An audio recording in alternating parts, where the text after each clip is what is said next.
Eu não tinha na minha família ninguém que fosse cientista. Na verdade, no segundo grau, perto de pensar em escolher alguma coisa de vestibular e tudo, eu peguei o guia de estudante e fui olhando profissão por profissão. Primeiro eu tirei as que eu não faria de jeito nenhum, deixei algumas e depois eu fui buscando. Uma das que me chamaram bastante atenção foi a de química, porque era uma ciência central, pegava desde biologia e matemática até outras ciências também, e me agradou muito o estilo. Eu tive um professor que também acabou me estimulando muito, né? Apesar dele ser simplesmente um professor de química, ele não era um mestre nem um doutor, mas assim, a maneira que ele explicava e a maneira que ele falava fez assim uma certa tendência para a química, né?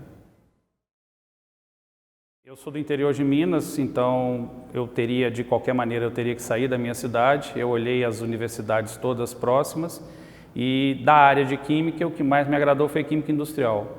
E naquela época, a química industrial tinha em Niterói, em Campinas e uma faculdade do Nordeste. Nordeste muito longe, Campinas o acesso era mais difícil e eu tinha parente no Rio que talvez facilitasse a minha fixação. Então eu acabei escolhendo a Universidade Federal Fluminense. Bom, na Fluminense, depois do primeiro ano, eu comecei a entrar em programas de monitoria e quando tinha uma bolsa de iniciação científica, a gente se candidatava, né? Era como funcionava naquela época. Às vezes você tinha mais bolsa do que aluno, às vezes você tinha menos bolsa do que aluno, dependendo da área. Eu comecei a fazer um estágio no Instituto Nacional de Tecnologia, eu fui bolsista do CNPq. Depois eu fui bolsista da FAPERJ, no próprio INT de novo, e então eu terminei a graduação e eu acabei me matriculando no mestrado de Química Analítica na PUC. E foi ali que efetivamente assim, a parte da ciência deslanchou, porque você começa a ficar envolvido com projetos de pesquisa, você começa a conversar com gente de fora, porque saiu daquela formação acadêmica básica, né? E eu comecei a ter mais acesso aos cursos de pós-graduação de outras áreas, a parte da interdisciplinaridade na área de química, porque eu sempre fui para a parte de análise ambiental. Então era química analítica, análise ambiental, instrumentação, e eu lembro que eu fiz o mestrado na PUC e quando eu estava quase terminando, abri um concurso para a CENEM, a Comissão Nacional de Energia Nuclear. Na época eu não sabia aonde eu iria, então era só um concurso para a CENEM e eles precisavam de químico. Então eu fiz o concurso, passei no concurso e fui alocado dentro da CENEM para trabalhar no IRD, Instituto de Radioproteção e Dosimetria. E lá eu fui para a divisão ambiental. O que acontece? Lá dentro, durante um bom tempo, eu fiquei na parte de laboratório, aquela parte de rotina de laboratório, e progressivamente, com o tempo, eu comecei a ser envolvido em algumas atividades de pesquisa lá dentro. A primeira delas, que foi de um antigo chefe do DEPRA, que é o Departamento de Proteção Radiológica Ambiental, o Dr. Ivanor, ele me colocou na parte de medida de radiação, mas a medida de radiação in situ, ou seja, eu não ia pegar uma amostra e me fazer a medição ou fazer as medidas e as análises dentro de laboratório, eu teria que ir no local, é o que a gente chama de in situ. Então a gente começou naquela época a utilizar detetores de radiação que a pessoa carregava na mão ou carregava numa mochila ou colocava num carro ou mesmo no helicóptero para fazer medida de radioatividade natural. Então ali eu comecei e desde 2000 eu comecei a participar da SBPC como expositor, porque antes de mais ou menos 86, quando eu entrei na faculdade, até 90, quando eu saí, eu participava da SBPC como aluno, então era outro padrão, né? Por exemplo, a primeira SBPC eu fui para Fortaleza de ônibus, a gente dormia em escola ou em estádio, dormia em colchonete, ganhava um voucher para comer no bandejão. Hoje em dia a gente vem numa condição melhor, vem de avião, você está trabalhando, mas a parte de ver os dois lados funcionou muito bem para mim, né? Tanto da parte de quem visita, quanto da parte de quem está expondo. Aí teve a minha ação na área ambiental, toda essa parte de medida de radiação, veio depois um curso de pós-graduação que eu fiz na Argentina. Eu passei um ano na Argentina estudando especificamente a parte de material radioativo e segurança nuclear. que era um curso patrocinado pela Agência Internacional de Energia Atômica. E aí, se no Brasil eu já tinha contato com pesquisa e cientista do Brasil, lá fora começou a ter aquela interação com cientistas que já tinham bastante tempo na área de toda a América Latina e alguns da Europa. Mais tarde eu vim fazer o meu doutorado na área de radioecologia, utilizando as mesmas técnicas, ou seja, medida de radiação para executar a parte de proteção radiológica ambiental e das pessoas. O que a gente procurou responder na tese foi o seguinte: a qual taxa ou qual dose de radiação a população brasileira está exposta. Nós temos no território nacional vários pontos que são conhecidos como anomalias radioativas. Por algum motivo, da mesma maneira que você tem mina de ouro num local, em alguns locais, por conta de condições geológicas e formação ao longo do tempo, intemperismo, você pode ter algumas concentrações de material radioativo. Em algumas delas, por exemplo, são conhecidas, você tem a cidade de Poços de Caldas, onde inclusive foi a primeira mina de urânio do Brasil. Você tem a cidade de Araxá, que tem águas termais, tem as termas do Barreiro e também tem uma certa quantidade de material radioativo. Você tem as praias de areias monazíticas na costa do Espírito Santo, são conhecidas as praias de Areia Negra lá em Guarapari. Então essas áreas são conhecidas como anomalias. Essas anomalias têm uma quantidade de radiação muito maior do que o normal. Então a pergunta era: a qual radiação a população brasileira está exposta? Porque normalmente quando você fala de radiação, a pessoa pensa logo em câncer, ficar doente, morrer, cai cabelo. A televisão com os filmes de ficção científica colocou o Incrível Hulk, a pessoa ficar verde, voar, ficar invisível, ter poderes, Homem-Aranha, Godzilla. Então tudo isso era o que a radiação aparentava ser para a população normal. E a pergunta sempre é: e se a radiação vai me fazer mal, eu vou ter câncer? Então a gente decidiu fazer um levantamento em escala nacional, principalmente das áreas que ainda não tinham sido cobertas. Então, durante a minha tese, eu fiz medidas que começaram no Rio de Janeiro e foram até Goiânia, Brasília, indo por Minas Gerais, voltando pelo estado de São Paulo, onde você tem um grosso da população brasileira.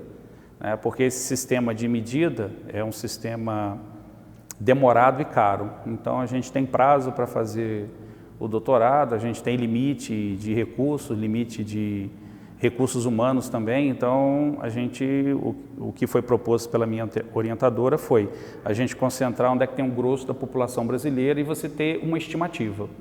E à medida que a pesquisa continua, outras pessoas vão acrescentando ao trabalho inicial, você consegue fazer um refinamento desse trabalho e você consegue fornecer, por exemplo, um resultado mais preciso.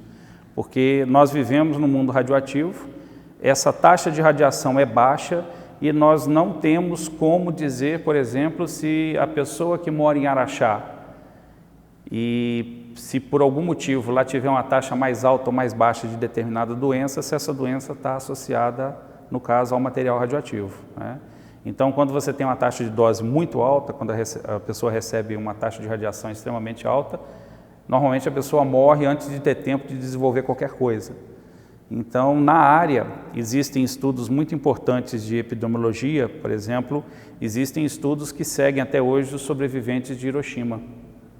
Por quê? Porque você precisa ver ao longo do tempo como se desenvolve o efeito da radiação das altas taxas nas pessoas.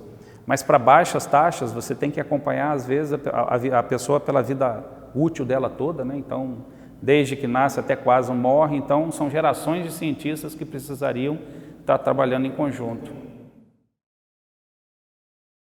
Recentemente teve o acidente em Fukushima e lá houve contaminação ambiental, porque parte do material do reator, do núcleo do reator, dispersou na atmosfera e chegou a contaminar solo. Então eles tinham um problema que era o seguinte: eu preciso limpar agora, até que ponto eu limpo? Porque eu não sei qual que era a radioatividade antes. Então o Japão agora está fazendo todo um sistema de medida do território japonês para saber qual a taxa de dose original, qual a quantidade de material radioativo original. Então o que a gente conseguiu fazer foi ter informação da taxa de dose dessas regiões, Angra dos Reis, Abadia de Goiás, onde tem um repositório, a cidade de Brasília. Então nós temos um mapa radiológico da cidade de Brasília, muita região próxima à minha cidade natal, porque eu conhecia e podia fazer as medidas praticamente sozinho. Então, como eu conhecia as regiões, eu consegui fazer todas aquelas diferenças, porque a radioatividade natural ela está no solo. Mas se eu adiciono, por exemplo, concreto em algum lugar, ou se eu asfalto outro lugar, eu posso alterar a quantidade de radiação natural, mesmo usando materiais naturais, só que de outra região. Então, durante todo esse processo, a gente teve assim, muitas descobertas interessantes, e uma das propostas foi você não mais usar o termo radiação natural para quando você estiver falando de área urbana, porque aquilo deixou de ser natural. Você pode até usar o termo radioatividade urbana, porque a quantidade de concreto que é utilizada em viadutos, ou casa, ou prédio, agrega uma quantidade maior de dose de radiação do que aquela simplesmente devida ao local. Nós tivemos que desenvolver metodologias de medida, porque o que nós temos na área de metrologia, muitas vezes são análises feitas em laboratórios ou com equipamentos de pequeno porte que conseguem ser, como eu vou dizer, eles conseguem seguir o padrão metrológico dentro do sistema de qualidade, mas dentro, por exemplo, de uma sala, dentro de um laboratório. Então, as condições são controladas. E eu fazia o trabalho fora, então eu podia um dia estar fazendo medida chovendo, outro dia eu podia estar fazendo medida com sol muito grande ou com a temperatura mais baixa, e os equipamentos ficavam expostos a essa variação. E a gente não tem padrão para a radioatividade ambiental. A radioatividade ambiental é muito complexa, porque ao mesmo tempo que parte da radiação vem do solo, parte da radiação vem do espaço, então você tem as energias numa faixa muito grande, e dentro de um laboratório, se você faz uma calibração, normalmente tem um feixe de energia muito bem definido. Então eu tive que fazer não uma calibração no sentido metrológico, mas eu tive que aferir os meus equipamentos com um sistema que fizesse referência à medida padrão. Porque normalmente na área ambiental, ou mesmo durante situações de emergência, por conta das variações de temperatura, pressão e tudo mais, você tem um erro de às vezes 20%, 30%. E esse erro é aceitável na área da medida experimental in situ, no campo. Mas esse tipo de erro não é aceitável, por exemplo, dentro de um hospital onde um paciente tem que fazer tratamento contra o câncer, por exemplo. Então a quantidade de radiação que tem que ser entregue ao paciente para fazer o tratamento, ela tem que ser muito bem definida. E esse tipo de definição, a medida dessa quantidade vai estar baseada em padrões metrológicos definidos e rastreados ao sistema primário de grandeza, que é o metro, segundo, quilograma e tudo mais. Para escolher a química, né, como eu disse antes, eu tive uma certa influência do meu professor no segundo grau. Depois quando eu entrei na faculdade, alguns professores da parte de Química Geral e Química Analítica. Dentro do mestrado, eu tive a minha orientadora e o meu co-orientador, que também foram pessoas assim que sempre me apoiaram, e era até um orgulho fazer o trabalho com eles, né? Mais tarde, dentro do trabalho, né, porque eu terminei o mestrado e eu comecei a trabalhar na CENEM, eu tive algumas pessoas lá dentro que me mostraram assim, como é que era importante o trabalho. Naquele momento, não existia, eu já tenho 23 anos que eu estou trabalhando na CENEM, né? Há uns 20 anos atrás, por exemplo, a pessoa não precisava apresentar a titulação igual tem hoje, né? Então eu tive muitos colegas que eram graduados, não tinham nem mestrado, mas assim, eu via a competência e a capacidade daquela pessoa. A pessoa fazia pesquisa, fazia um trabalho científico, mas ela me mostrava assim, que não era necessário ter um título de mestre ou doutor. Às vezes, as pessoas mais, digamos, mais produtivas acabavam sendo as pessoas menos graduadas nesse ranking, né? Então eu tive o doutor, na época ele nem era doutor, eu ajudei no trabalho de doutorado dele, o doutor Ivanor. Tive também um colega chamado Luiz Alfredo tive a minha primeira supervisora, que se chama Maria Luísa, o apelido dela era Malu, então eu via as pessoas trabalhando, primeiro a dedicação, segundo a competência e segundo a produção, e muitas vezes assim, trabalhando contra obstáculos, né? Porque a gente trabalha no órgão público, então é sempre aquela coisa, não tem recurso, não tem dinheiro, não tem gente, então você cobra o córner, corre para a área, cabeceia, o goleiro espalma, você tem que correr lá atrás para pegar a bola de novo. E é uma coisa que depois que eu passei a frequentar centros de pesquisa fora, eu comecei a ver que era uma coisa que, quando o pesquisador brasileiro ia lá para fora, como ele estava acostumado a produzir com tanta dificuldade, quando dava recurso e a pessoa queria produzir, a produção era assim, excepcional, né? Então eu tive essas pessoas que foram ou pela concordância ou pela discordância, foram me estimulando a ir para a área, entendeu? Olha, de uma maneira geral, a gente sempre tem aquela parte, né? Você tem a ciência básica, propriamente dita, então muitas vezes um pesquisador da química, da matemática ou da biologia, quando está fazendo algum trabalho, as pessoas assim, mas você está estudando um insetozinho, você está procurando resolver uma equação, ou você está estudando um produto químico, mas para quê? Porque a ciência básica, ela te dá o suporte para você vir com a ciência aplicada. Eu considero que eu já fiz ciência básica no passado e hoje eu estou fazendo uma ciência aplicada, ou seja, eu preciso de uma resposta e na verdade, quem precisa da resposta é a sociedade. Então eu uso os conhecimentos de ciência básica que eu adquiri, mais o treinamento com a pesquisa através do mestrado, da especialização e do doutorado, e eu tento responder essa pergunta. E muitas vezes a ciência já responde perguntas que ainda não foram feitas, né? Então, por exemplo, na nossa área nuclear, vamos dizer assim, coisas que eu descobri, não é o que eu faço, né? Existe um centro no nosso instituto, na nossa comissão, que ele trabalha com irradiação de sangue. Então ele irradia o sangue para o paciente que vai fazer um transplante receber esse sangue para minimizar as rejeições a um órgão externo transplantado, né? Então você, de uma maneira proposital, você meio que diminui a capacidade de defesa do sangue da pessoa para o corpo ter condição de absorver esse órgão. Então, quer dizer, isso é uma aplicação direta da energia nuclear. E eu lembro que há mais ou menos talvez uns 10 anos atrás, ou uns 8 anos atrás, durante uma Semana Nacional de Ciência e Tecnologia, no Rio de Janeiro, nós fizemos o Trem da Ciência. Foi todo mundo para a Central do Brasil, que é a estação maior de trens que tem lá no Rio, e nós pegamos um trem que ia para o subúrbio justo no horário que o pessoal estava voltando do trabalho. Então, nós montamos as nossas barraquinhas, levamos os nossos equipamentos para um tipo de público predominantemente não científico. Então, as pessoas conseguiam entender a importância daquilo sem entender o que aquilo era ou como aquilo era feito. Então, na hora que você fala para alguém que tem um salário baixo, que fazendo aquilo o alimento dura 2 semanas, 3 semanas, moça, eu quero comprar um negócio desse, onde é que eu compro? Eu falei assim, não, isso aí não é para você comprar, isso aí é o que a gente pode fazer com esse material.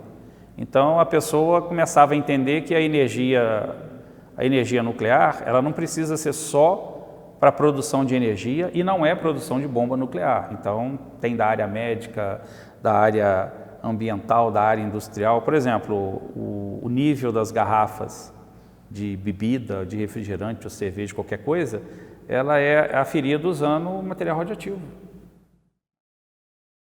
A dica que eu dou é o seguinte, né? Primeiro, existem várias oportunidades quando a pessoa entra numa universidade de começar com iniciação científica, com monitoria. Esses programas ainda existem nas universidades.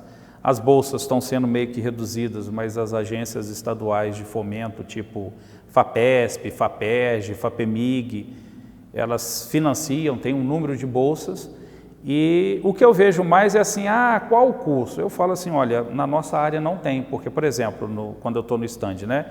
Eu sou químico, fulano é físico, o outro é biólogo, o outro é engenheiro, o outro é médico, o outro é farmacêutico, porque é uma área multidisciplinar, né? Você pode trabalhar em várias linhas de pesquisa diferentes.